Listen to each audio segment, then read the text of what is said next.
based on what you just said, it reminds me of the satiety signal effect of exercise you mentioned earlier, that exercising can improve our sense of when we've had enough to eat.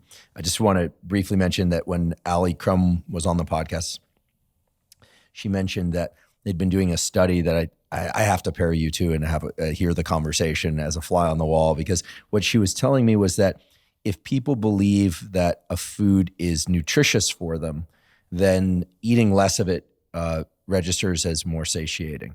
Whereas if people view dieting as a deprivation system, like, dieting is hard and the food sucks and it's terrible, well, then they crave all sorts of other things. Whereas they actually observe in their studies where people report reduced craving if they are told, for instance, a chicken breast and broccoli and some olive oil and rice is actually quite nourishing. It's actually really good for you. Yeah. Then people eat that and they feel like they've actually eaten more. The satiety signaling goes up.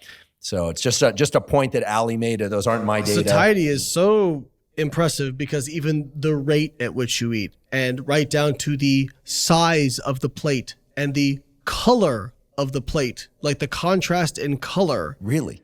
They see, I can't remember exactly. I think it's if the plate is a similar color to the food, I think people eat more.